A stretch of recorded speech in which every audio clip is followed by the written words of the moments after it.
Sagittarius, welcome to your August 2022 tarot reading. It's Raina here. Being a Sag, I was like, oh, this is great. Oh my god. Okay, well that's getting better. And actually the Ten of Swords can be like, you know, the end of an old chapter that is not, you know, that's been kind of, speaking of endings. Let's see. Okay. Oops.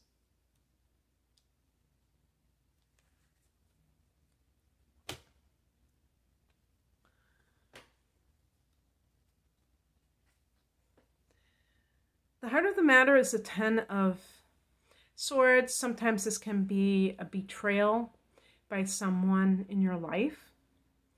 And with Sag, I think it's always a little extra disheartening because we tend to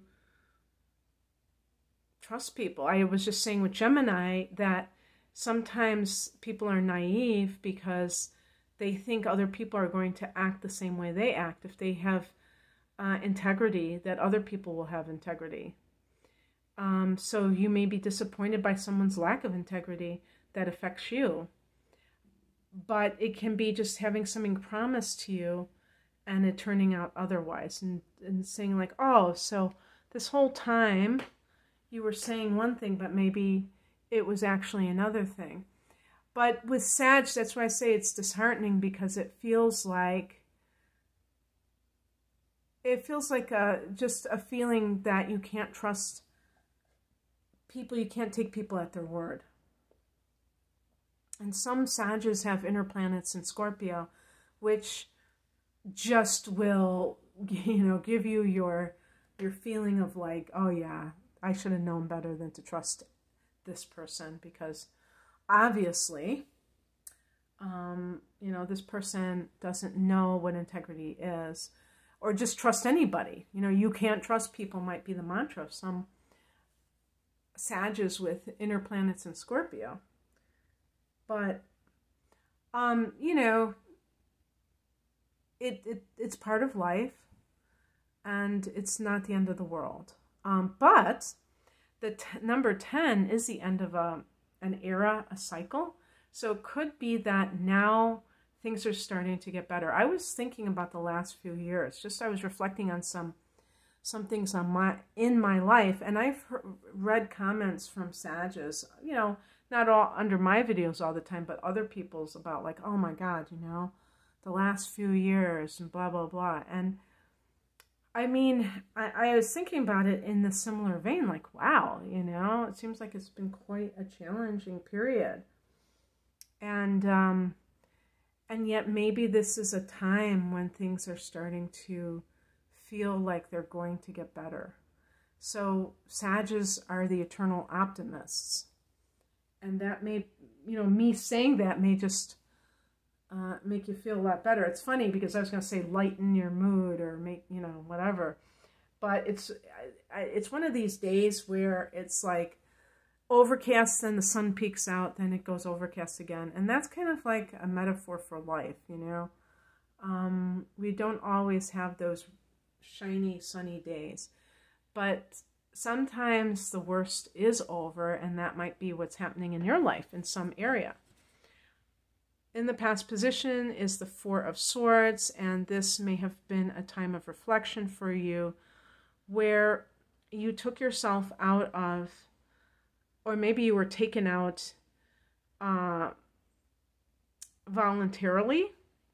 Well, I don't know how to say it. Like, in other words, let's say that you lost your job. This isn't something that I'm saying is going to happen, but that did happen. That you lost your job or you got laid off. What it did was it gave you time to really rest, get a little bit of rest. Maybe you were working quite a bit, and that gave you a fresh perspective on your situation, because swords can be thoughts.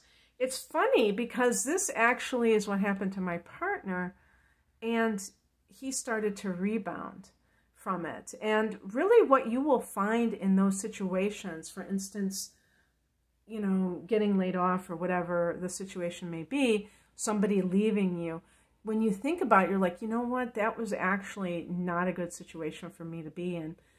This is actually a blessing. And I should not be characterizing this in a negative way, because actually this is a blessing. And you can look at it more philosophically. You can see that it happened on time, and that it has a good side to it. The higher message is the Chariot, and this is about overcoming, as far as I'm concerned. This is about a victory that comes from transcending the duality represented by the horses, the black and white horses, where you're able to do what you need to do in spite of everything around you. Mutable signs, like Sag, tend to get pulled in different directions. And mutability can also mean it's like the double signs of all the mutable signs. Like Sag is the half horse and half man sign. Those kinds of things mean that the person may kind of veer between one extreme or the other, or they might find it hard to integrate both, you know, parts of themselves. They may emphasize one side more than the other, the party animal or the studious and philosophical Sag. Those might be the two personas that kind of are opposing sides. And it's also about being able to have equanimity, which means that whatever is happening in your outer life, that it doesn't totally dictate you at an inner level where you're like, okay, well, this is just completely effed up. I can't feel the sense of my life being good because I've just been laid off, or my partner just left me. Yeah, we had a bunch of problems, but I don't like the fact that I don't have this situation. And you're more like, I survived the situation, I passed the test with flying colors, and now I am victorious, and that will carry me through with whatever it is I need to do. Well, what do you need to do? Well, first of all, what is thwarting you, creating problems? Eight of Pentacles in the challenge position.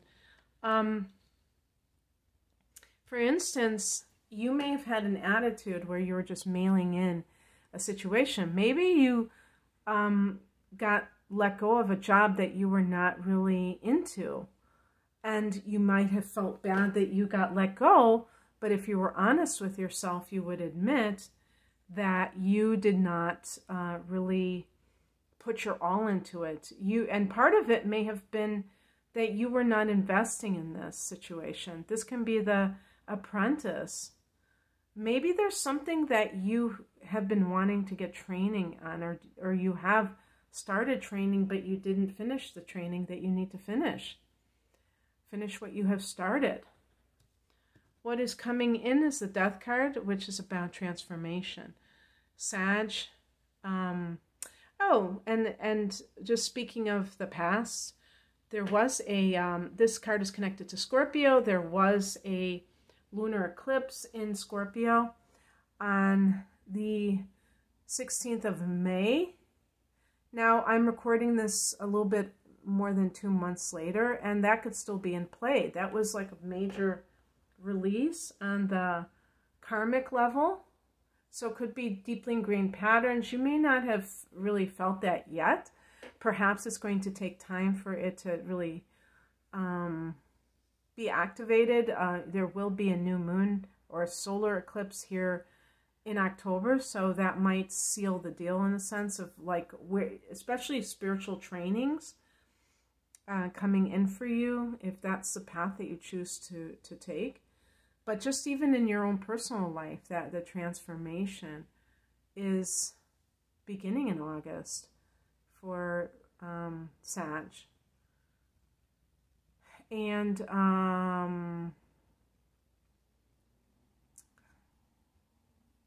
yeah, you know, with the new moon in Cancer, but especially I would say with a Virgo, because the Cancer new moon was your 8th house new moon.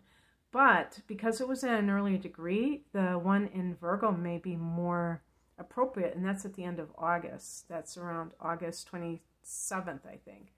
So this may be a time when, in August, when you're like the phoenix rising from the ashes being the old you.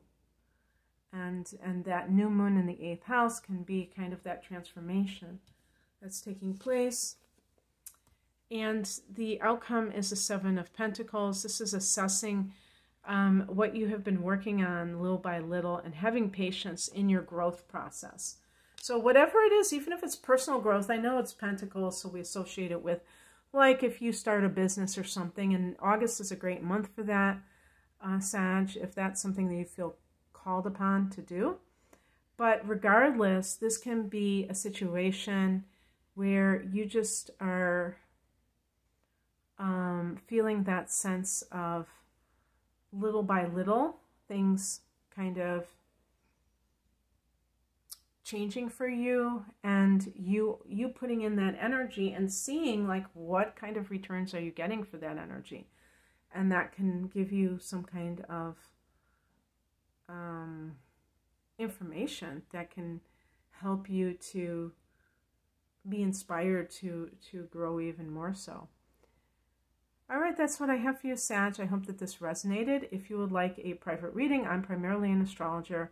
And with the sun in Sag and the moon in Virgo, I hone in on the analysis of charts, the details, along with the philosophical bent of a Sag. You can find out more about my offerings at the link below. Take care. Bye.